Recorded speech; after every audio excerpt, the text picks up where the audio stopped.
UNC Charlotte, a sports analytics program, but it looks like they're taking it to another level now that legal sports betting is here, allowed in North Carolina. So they're doing a project. I don't want to say cool project, but it's a project leveling up this sports analytics program. Myles Harris covering the story for us today. So this involves sports betting? Yeah, this is a cool project. We can say that, right? Okay, I can't say it. I didn't want to it was put awesome. it out there. Yeah, no, it was an awesome project. So basically what the Professor John Tobias did was he had his class, one of the classes that he has, basically go in groups. Now, these groups would be divided. Some of the groups would be with people that have basketball or sports knowledge, some in between, not as much, and there are also people that may not have any knowledge of sports or basketball, and then there's also a group of people that are just specifically when it comes to data with sports, that's what they're looking into. So they divvy them up in groups, and they even kind of mixed them a little bit though too, and so part of what I got to do is I got to go see them present the project or their project on who they're picking for each game when it comes to March Madness and the Sweet 16, which will kick off again tomorrow. And so it was an interesting way for them to integrate sports betting and March Madness and just the whole educational portion of this as well. So he actually had a couple of interns build an application for them to put their places of their bets in. So they're not using real money, anything like that, and they were able to kind of place their bets, do all that, and then present on why they picked who they picked for their games. So okay. Yeah. And are the groups just a random luck of the draw, putting a bunch of people? Yeah, he did that selection like that? process, and some of the kids, whether they were, hey, I either know a lot about basketball or I don't know so much, or I just look at the numbers from a data standpoint. That's kind of how they decided to divvy up and pick these groups to go in which direction. And so it was really interesting because I'm sitting in this and I'm like, I don't want to sound like an old head, but like I haven't been in college in a really long time. So, but to see how each one of these groups that did their presentation was different on how they made their selection. And so being able to hear the students also say, hey,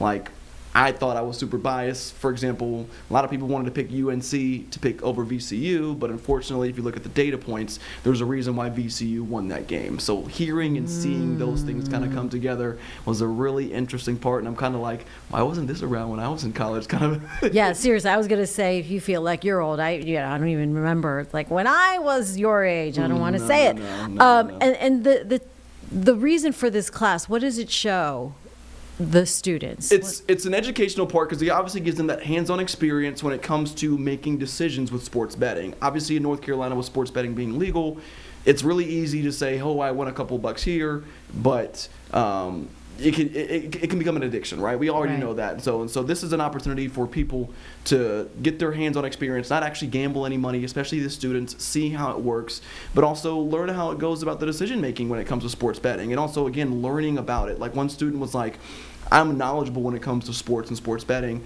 but there's a reason, and some people don't know why, for example, Duke would be favored in their first round matchup, and why, if you could put money on them, why it doesn't work out in that favor as opposed to picking an upset in that way, why the odds are better. So it tackled a lot of those kind of, I guess, situations, but it was a really cool experience to see, again, students from different types of backgrounds or knowledge when it comes to basketball and sports come together, make those decisions, and see who's got the better luck when it comes to March Madness now. Do people like go? I'm picking on vibes because Carlene, producer, she just plays. Like I vibes. like this color, or I like this mascot. I didn't get the grasp that anybody was doing it just based on vibes. Because people do that. Yeah, no, again, right? but it was crazy though, because there was one guy that was like, yeah, I was thinking I was being super biased, and a couple in our group thought we were being super biased. Obviously wanted to pick UNC to win that game, but again, we look at the numbers and we see why they didn't. And so it's going to be interesting to kind of compare, especially when the results come in over the next couple of days and as March Madness continues,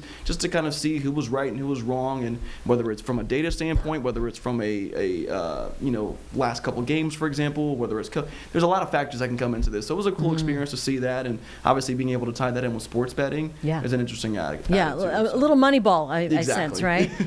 Shout out to my friend Rusty, who's a student there. Did you meet him? I did not meet Rusty today. He's a data guy. He's looking at the statistics and behind sports. So my Moneyball in the making there. Yeah, I will say there was a lot of people that picked Duke to win their next game, so we can say that. So we'll see how those all shake out though with the other games. And again, it was just a cool experience to see. Got to bust more brackets, exactly. I'm sure. All right. Myles Harris, your story is when? 4:45 today. Oh, okay. you're in my show. Exactly. See you 4:45 here on Awesome. WCNC Charlotte. Like it. Thank